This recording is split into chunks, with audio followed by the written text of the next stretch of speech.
10-15 हज़ार रुपए के लिए आपके बच्चे, वही आप देखेंगे वो वीडियो काफ़ी वायरल हो रहा है जिसमें नॉट इवन सूटकेस, वो डब्बों के अंदर अपना सामान बांध कर उसको कंधे पे ले जा रहे हैं। और हम सुनिश्चित करेंगे कि उन महिलाओं को सरकार के ज़रिए 10,000 रुपये मिलें, वो फॉर्म भरने में और जो भी प्रक्रिया में मदद होगी। जन स्वराज आपको सबसे आगे नज़र आएगा महिलाओं को मदद करते हुए। लेकिन अगर वो वादा पूरा नहीं हुआ कि हर ज़िले में फैक्ट्री लगाएंगे, इतने का निवेश लाएंगे, मेगा सिटी बनाएंगे, तो हम लोग भी देखेंगे। क्योंकि आज जो रियलिटी दिख रही है, 20 साल से किसकी सरकार थी? एनडीए की ही सरकार थी।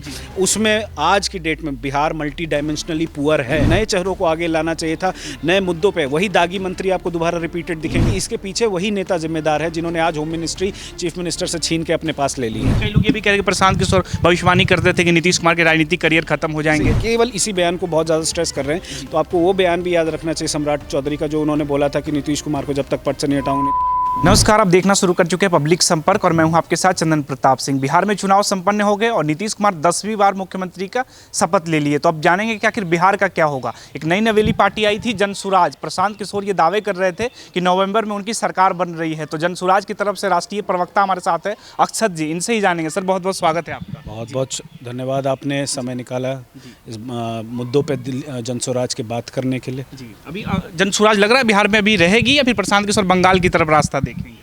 देखिए, इतनी बड़ी मुझे लगता है जो शून्य हमें मिला है, मुझे एक हार उससे समझ आती है कि हमारी पार्टी को और मेहनत करने की उसमें ज़रूरत है। तो बंगाल को जाने का तो सवाल ही नहीं उठता है, क्योंकि आज जब विपक्ष को जनता तलाश रही है कि कहाँ महागठबंधन के नेता हैं, ज़मीन पर कहाँ इंट्रोस्पेक्शन करते नज़र आ रहे हैं, तो वो बिज़ी हैं किसी और चीज़ों में। एकमात्र प्रशांत किशोर ही ऐसे हैं जो बितिहरवा आश्रम गए, उन्होंने वहाँ पर मौन व्रत रखा और शुद्धिकरण का जो उन्होंने पूरा ये प्रोसेस जिसको उन्होंने किया, जिसमें मुद्दों को समझने का प्रयास किया, अपनी गलतियों को स्वीकारा, तो ये करते हुए मुझे लगता है केवल आज आपको प्रशांत किशोर ही पूरे बिहार में दिख रहे हैं। और आने वाले समय में भी और मजबूती से हमारा संगठन आपको ज़मीन पर जो हमारा लक्ष्य है अभी वो पूरा करते हुए दिखेगा। सर, कहाँ चूक हो गई जो लग रहा है कि, क्योंकि आप लोग तो दावे कर रहे थे कि नवंबर में सरकार बन रही है जन सुराज की, हम पलायन रोक देंगे, छठ के बाद लोगों को यहीं रोजी रोजगार देंगे, लेकिन ट्रेनों में भर भर के लोग बिहार से फिर से दिल्ली की तरफ आ रहे हैं। देखिए, ट्रेनों में मैंने भी वो क्लिप देखा जिसमें लोग दिल्ली के ओर भर भर के आ रहे थे और बड़ा ही मुझे दुख हुआ। लोग उसके नीचे कमेंट कर रहे थे कि 10,000 पर वोट बिक गया। मैं नहीं मानता हूँ। मेरा ये मानना है कि we need to be kind towards the people of Bihar. हमें उनके प्रति एक सहानुभूति है और मुझे लगता है हमारी पार्टी उसमें कमज़ोर रह गई। हम लोग उन तक पहुँच के ये समझा नहीं पाए कि जो 10-15 हज़ार रुपये के लिए आपके बच्चे, वही आप देखेंगे वो वीडियो काफ़ी वायरल हो रहा है जिसमें नॉट इवन सूटकेस, वो डब्बों के अंदर अपना सामान बांध कर उसको कंधे पे ले जा रहे हैं और आप आंखों से आपके आंसू निकल जाएंगे उस वीडियो को देखते हुए। हम उनके माता पिता को ये नहीं समझा पाए कि जिस 10,000 रुपये के प्रलोभन में आपको सरकार ने जो वोट देने के लिए आपको प्रेरित किया या आकर्षित किया है, उससे ज़्यादा तो कई ज़्यादा प्रशांत किशोर जी के अगर आप बातों को समझते, अगर हम उनको क्लियरली समझा पाते तो उन्हें समझ आ जाता कि 10 से 15 हज़ार रुपये तो पर महीना उनको लोग हर महीने मिल सकते थे। तो मुझे लगता है कि कहीं हमारी कमी थी।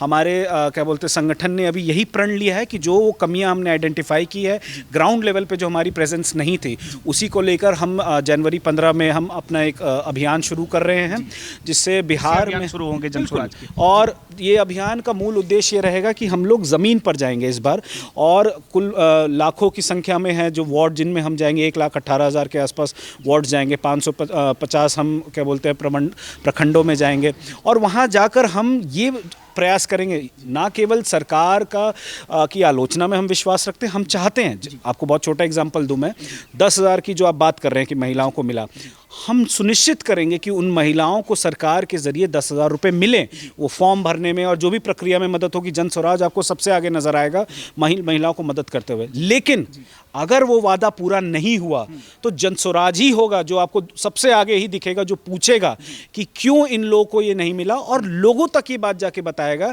कि अगली बार कोई भी पार्टी आकर बिहार की जनता को इतना हल्का ना समझे कि किसी भी गैर लक्षित प्रलोभनों में उनको बांध कर, उनको मजबूर करके उनके ज़रिए उनका वोट वो आकर्षित कर ले। 2 लाख रुपए देने की जो बात हो रही है उसके लिए आप लोग ज़मीन पर संघर्ष करेंगे? बिल्कुल। और ना केवल 2 लाख रुपए के लिए भाजपा ने अपना बड़ा ही मुझे लगता है आशा से अधिक उन्होंने कमिटमेंट कर दिया है जो उनसे अपेक्षा थी लोगों को। तो उस चक्कर में उन्होंने कई ऐसी चीज़ें प्रॉमिस कर दी है कि हर ज़िले में फैक्ट्री लगाएंगे, इतने का निवेश लाएंगे, मेगा सिटी बनाएंगे। तो हम लोग भी देखेंगे, क्योंकि आज जो रियलिटी दिख रही है, 20 साल से किसकी सरकार थी? एनडीए की ही सरकार थी। उसमें आज की डेट में बिहार मल्टी डायमेंशनली पुअर है। महिलाओं को 50%, जिन महिलाओं सशक्तिकरण की बात करते हैं, उस महिला के 50% से ज़्यादा महिलाएं बिहार में, लगभग 46 पॉइंट समथिंग है, पढ़ी लिखी नहीं है। वही महिलाएं दिन में एक रोटी खाए बिना सो जाती हैं। उन्हीं महिलाओं के लिए जब वो स्कूल जाती हैं बच्चियां, तो उनके लिए शौचालय की व्यवस्था नहीं है। तो ऐसी स्थिति में जब बुनियादी व्यवस्था को दुरुस्त करने की ज़रूरत थी, स्ट्रक्चरल रिफॉर्म्स लाने की ज़रूरत थी, अस्पताल की वही स्थिति है। आप चले जाइए दरभंगा मेडिकल कॉलेज में, एक बहुत अच्छे यूट्यूबर, उन्होंने वीडियो दिखाया था, आईसीयू की व्यवस्था इतनी बुरी थी जितना किसी आप मानिएगा कि सरकारी स्कूल के भी सरकारी अस्पताल की भी वैसी व्यवस्था नहीं होगी दिल्ली में। तो ऐसी बुनियादी व्यवस्थाओं पे उनको काम करना चाहिए था, तो उसकी जगह उन्होंने ऐसे गैर लक्षित प्रलोभन दिए हैं। तो देखते हैं, 6 महीने का समय तो उनको भी देना चाहिए हमें। I want to be fair with them. लेकिन अगर वो 6 महीने में नहीं हुआ तो जनस्वराज आपको एकमात्र ऐसा मजबूत विपक्ष के रूप में दिखेगा कि जो जनता की आवाज़ उठाएगा। राजद वाले जिस तरह से आरोप लगाते थे कि भाजपा की बी टीम है जनसुराज, और ठीक उसी तरह से ग्राउंड पे ये लोग काम किए, जैसे भाजपा को जिस तरह से बहुमत आई, ऐसी तो उम्मीद भी नहीं थी। देखिए, मैं दूसरी पार्टी इस पे कमेंट नहीं करना चाहूँगा क्योंकि उनके अपने मैकेनिज्म है, लेकिन राजनीतिक विरोधी है वो। बिल्कुल, जो हमारे पे जो इल्ज़ाम उन्होंने अक्सर लगाया है कि भाजपा की बी टीम है, मुझे लगता है कि उनकी खुद की टीम एक ठीक नहीं थी। खुद वो एक सुचारू रूप से, मजबूत रूप से इकट्ठे होकर एक चुनाव को ठीक से नहीं लड़ पाए। आप सबसे बड़ा एग्जाम्पल देखिए, आपने चुनाव इतने कवर किए हैं, फ्रेंडली फाइट क्या होता है ज़रा मुझे समझा दीजिए। विद इन महागठबंधन सीटों का बंटवारा नहीं हुआ था प्रॉपरली। कांग्रेस और राजद में इतना ज़्यादा द्वंद्व चल रहा था कि कौन चीफ मिनिस्टर के लिए क्या, कौन उप मुख्यमंत्री बनेगा, कौन मुख्यमंत्री बनेगा।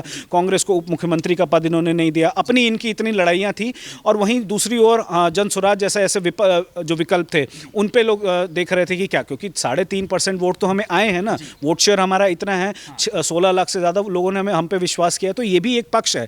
लेकिन आरजेडी और महागठबंधन स्पेसिफिकली अगर मैं बताऊं तो उनके अंदर इतना कलह था, परिवार का कलह था, और जो सो कॉल्ड बहुत बड़े राजनीतिक अपने आप को मानते हैं सलाहकार, उनकी पार्टी में जो यादव की बात, मैं नाम प्रशांत किशोर से बड़े स्ट्रेटजी संजय यादव के पास से बिहार स्ट्रैटेजी तो बहुत अच्छी थी, इतनी अच्छी स्ट्रैटेजी थी कि इतने बड़े संख्या वाली पार्टी को लाकर आज उन्होंने मुट्ठी भर सांसदों और विधायकों में कन्वर्ट करके रख दिया है। तो ये स्ट्रैटेजी तो भैया हमको नहीं जाननी है, ऐसी स्ट्रैटेजी। हमारी स्ट्रैटेजी जो थी, मैं उसकी बात करूँगा कि हमने हमेशा बिहार के युवा को उसको सेंटर में रख के उनके मुद्दों पे हमने राजनीति की है। हमने घर घर जाके बात समझाने की कोशिश की है कि बिहार के लड़के को आप अपने परिवार, आप अपने बच्चों के लिए वोट दीजिए, क्योंकि नेता तो अपने ही बच्चों को आगे देखेगा। और सबसे बड़ा उसमें जो प्रशांत किशोर जी पिछले 3 साल से उन्होंने हर मैं बोलूँगा गाँव में जाकर, मोहल्लों में जाकर जो बातें बोली हैं कि अपने बच्चों के भविष्य के लिए वोट दीजिए, जाति के आधार पर अपने नेताओं को सशक्त मत कीजिए। सबसे बड़ा एग्जाम्पल है, अभी आपने देखा उपेंद्र कुशवाहा जी की पार्टी में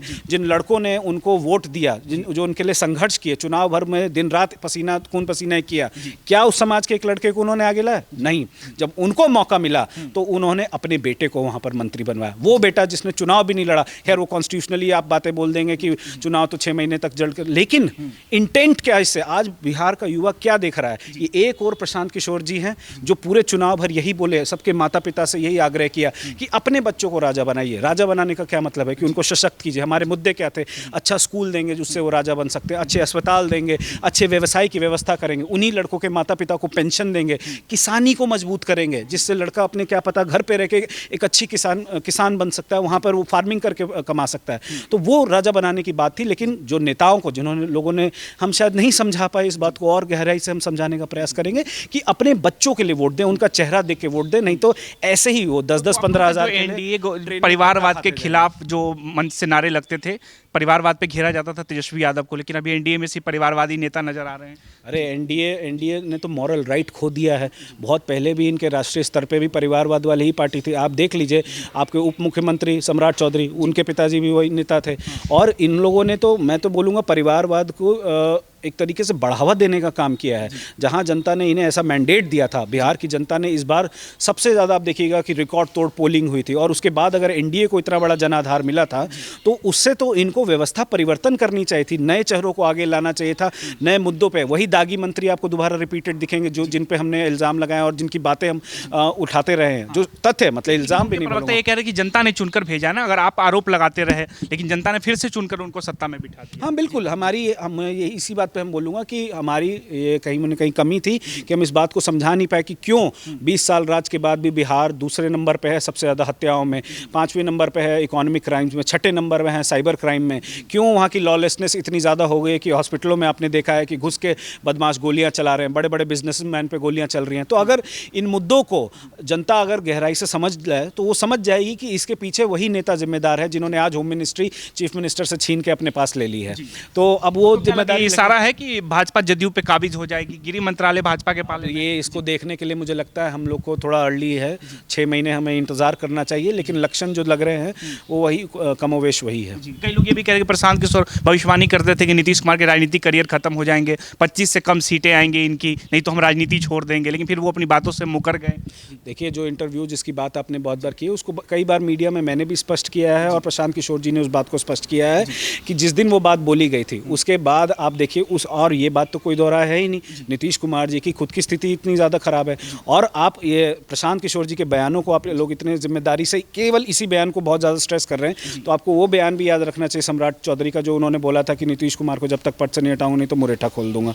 तो उनके भी बयानों को आप लोग याद रखिए, और जो इतने बड़े बड़े बयान जो सच में समाज के कल्याण के लिए, जो समाज की समस्याओं को प्रशांत किशोर ने दिया है, उसको ना देके ये बयान पे आप लोग ज़्यादा फोकस कर रहे हैं। तो मुझे लगता है आपको एक फेयर एनालिसिस और एक चांस प्रशांत जी को देना चाहिए। दूसरी बात, जिस दिन ये बात बोली गई थी उसके बाद आप देखिए जो सरकारी खजाना है उसको वहाँ की सरकार ने फवारे की तरह जनता पे निछावर करना शुरू कर दिया, क्योंकि उन्हें समझ आ गया था कि जनता को एक ऐसा विकल्प मिल रहा है, तीसरा विकल्प के रूप में जनस्वराज इतना मजबूत हो रहा है। डर था, आप अगर उस दिनों कवर आप कर रहे थे तो आप देखिएगा धरातल पे डर था कि कहीं जनस्वराज को सारा वोट ट्रांसफर ना हो जाए। उस चक्कर में इतने ज़्यादा पैसे बांटना शुरू कर दिया, महिलाओं को दिया, और उसके कारण मुझे लगता है कि कहीं ना कहीं उन्होंने एक प्रयास किया कि अपने फेवर में उस मैंडेट को करा लगा रहा है कि पैसे देकर खरीद लिया वोट। खरीद तो बिहारी को कोई सकता नहीं है, बिहारी पैसे पे बिक जाए ऐसा तो अभी ऐसा हमें कोई खरीदने वाला पैदा नहीं हुआ है।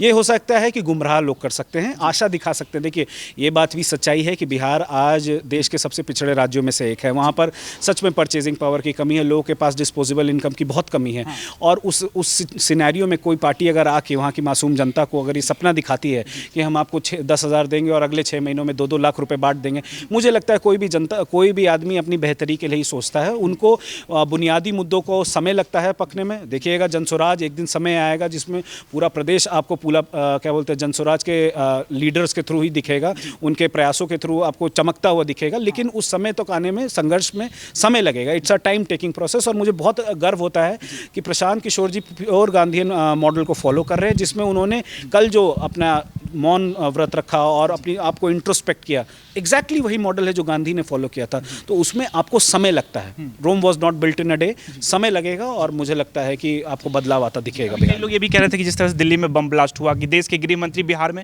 इलेक्शन कराने में व्यस्त है, जो उनकी जिम्मेवारी होनी चाहिए थी, तो इस पर आप क्या सोचते हैं? देखिए, विपक्ष को और मैं कई मतलब मीडिया एंकर्स को भी देखता हूँ कि उनको सरकार से थोड़ा और दुरुस्त होकर सवाल पूछने की ज़रूरत है। ये ज़रूर बहुत दुर्भाग्यपूर्ण है कि इतना बड़ा ब्लास्ट दिल्ली में हुआ और लोगों की इतनी जाने गई।